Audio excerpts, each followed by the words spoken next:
Okay, good morning, everyone, and thank you for being here. I'd like to call this meeting of the Student Innovation Unit Task Force to order. As you all know, the university has demanded our team to look into the difficulties that first-year students face and to put forward a clear recommendation that the university board can act on. Our objective today is to review 5 proposed initiatives for improving the first-year student experience, to weight their strengths and weakness, and to reach a justified group recommendation by the end of this meeting. Let me run through our agenda so we all know what to expect.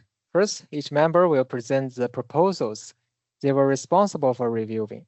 Second, we will evaluate each proposal in turn against 2 simple criteria: how much impact it would have and how realistic it is to put into practice. Third, I will summarize the discussion, and we will work towards a final recommendation together. Finally, we will agree on the next steps and who will take ownership of each one. I'll be chairing and keeping us to time, and Yang you will be taking the minutes. Does everyone agree with that structure? Yes, that structure worked well for me.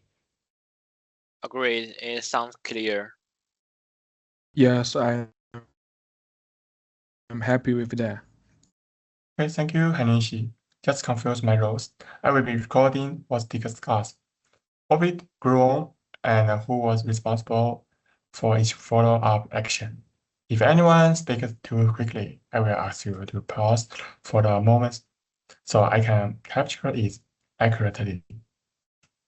Of course, please do. With that, let's begin with our first set of proposals. Zhang Jinyang, could you start us off? You reviewed time management and study efficiency, which I think many students would relate to. Thank you, Hanishi. The 2 proposals I reviewed are closely connected, so I will take them one at a time. The first addresses time management. The core problem is that students often delay their work until the last minute, which leads to stress, low-quality submissions, and the lack of sleep. In university life, students are often required to handle multiple assignments, group projects, and exams at the same time. And many feel there is simply never enough time in the day. To give a concrete example, a first-year student might have 3 deadlines in the same week, but instead of planning ahead, they start everything the night before. The result is rushed work and exhaustion. The proposed solution is practical and low cost, using a daily planner or a digital calendar. Breaking large tasks into smaller steps and setting realistic deadlines by prioritizing the most important task first. What I like about this proposal is that it requires no money and no special training. Any student can start tomorrow. Over time, good time management reduces stress and creates a more balanced, healthier university life. The second proposal is study efficiency, and the problem here is closely related. Many students spend hours studying in the library or their rooms, but still get poor result. This is because they rely on passive reading or last-minute memorization, which leads to forgetting information quickly after exams. In other words, studying for longer does not always mean studying better. The recommended solution is active learning. Summarizing notes is your own word. Practicing past papers and teaching concept to others to test your understanding. Techniques such as the Pomodoro method, studying in short, focused sessions with regular breaks, also help improve concentration. The key benefit is that students can actually learn more in less time. So in short, both proposals share the same goal, helping students work smarter rather than simply work longer. Thank you, Zhang Jingyang. That's a very clear overview. And I think the link you draw between the two is important. Guo Haoran, over to you. You looked at mental health and campus services, two areas that are often overlooked. Thank you, Han Ningxi. The first proposal I reviewed is mental health. University life is exciting, but it can also be very stressful, with pressure coming from exams, assignments, and social expectations all at once.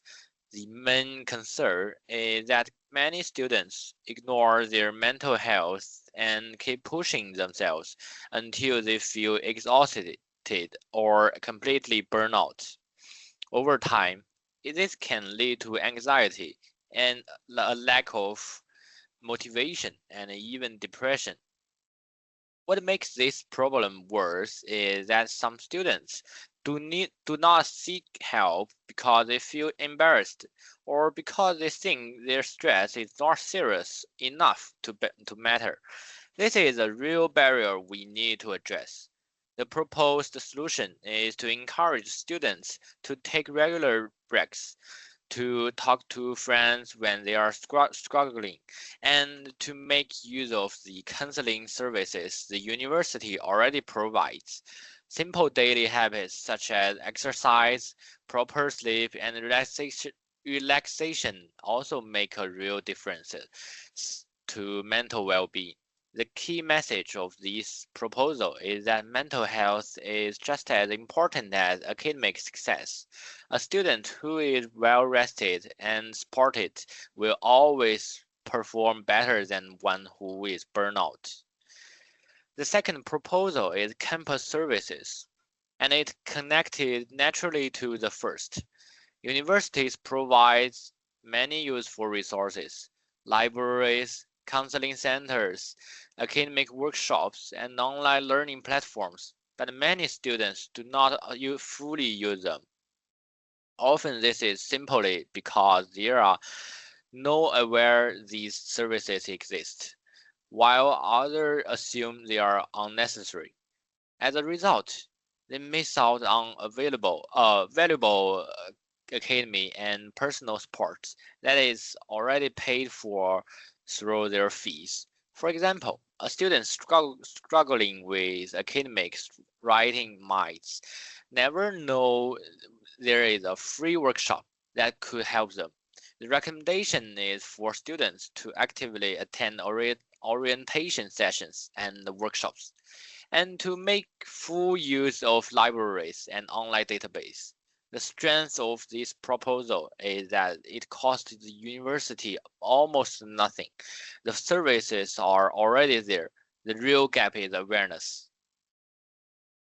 Thank you, Guo Haoran. I think you have highlighted something important. In both cases, the support already exists, but the real challenge is getting students to use it. And Xue Jingcheng, could you present the financial proposals for us? Yes, thank you, Han Ningxi. My proposal is financial and daily life management. The target audience is students who living independently for the first time, often on a limited budget. The core problem is poor budgeting combined with disorganized daily routine. Many of those students have moved away from home for the very first time, and suddenly they must manage their own money, food, and daily expense without any support. Without proper planning, it is very easy for students to overspend on unnecessary things such as frequent online shopping or eating out several times a week. This can quickly lead to financial stress and often to unhealthy lifestyle as well, because cheap fast food become the default. To give an example, a student might spend most of their in the first struggle until the next one arrives. Is for students to create a simple morning budget and to track their spending, so they always know where their money is going. Cooking a simple meal at home, significant amounts of money and improve healthy at the same time.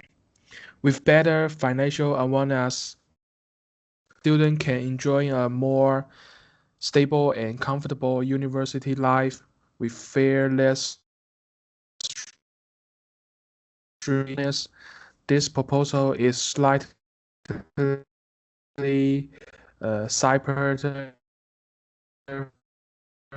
but I will argue it is an essential life skill. They critically suppose everything else.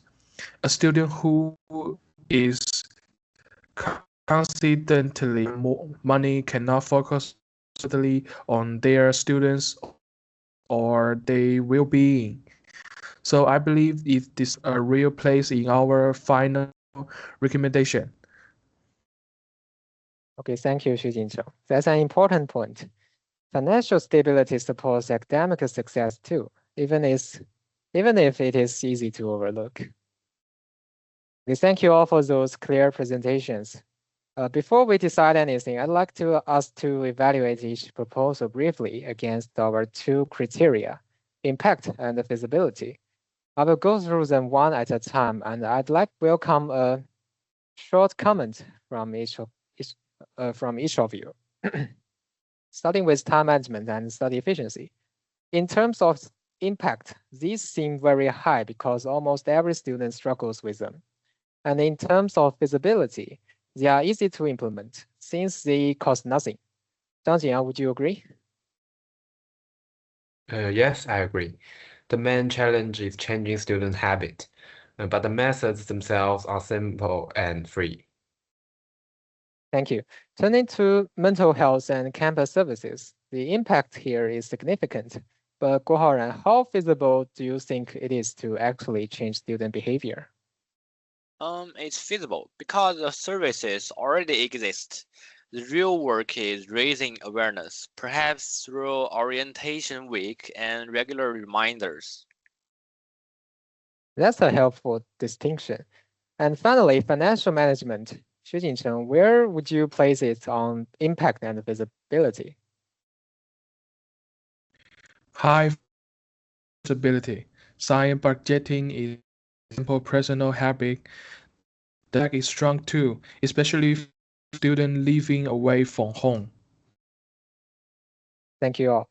Yang Hangyu, could you make sure those evaluations are captured in the minutes? It will help us justify our final recommendation to the board. Already not. I will record that all 5 proposals solved well on the feasibility, with time management and the mental health rated highest on the impact. Thank you.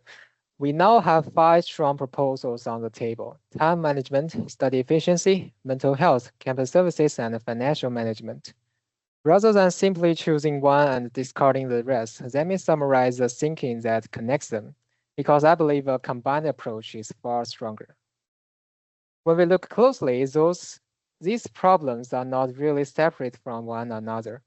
Poor time management is often the root cause. Procrastination drives the stress described in the mental health proposal, and it forces the last-minute cramming described in the study efficiency one.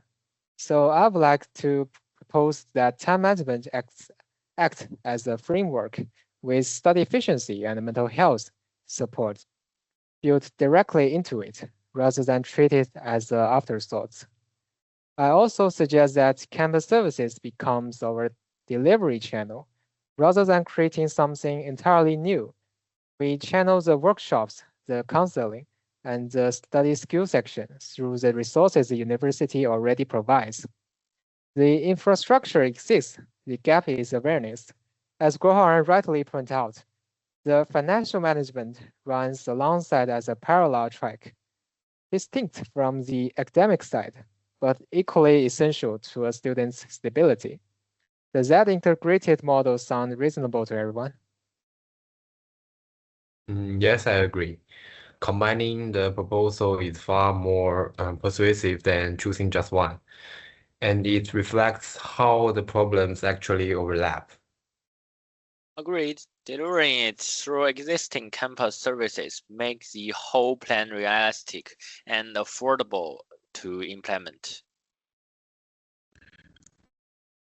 Proceed to, as long as the financial track is clear, include and not quickly drop at the end.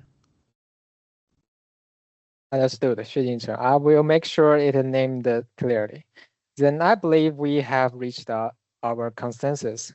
To state it formally, this task force recommends an integrated student success program built on a foundation of time management and study efficiency skills with embedded mental health support delivered through existing campus services and accompanied by a parallel financial literacy track. Are we all agreed? Yes, great. Yes, Yes, agreed. yes. Excellent. Thank you all for a focused and constructive discussion.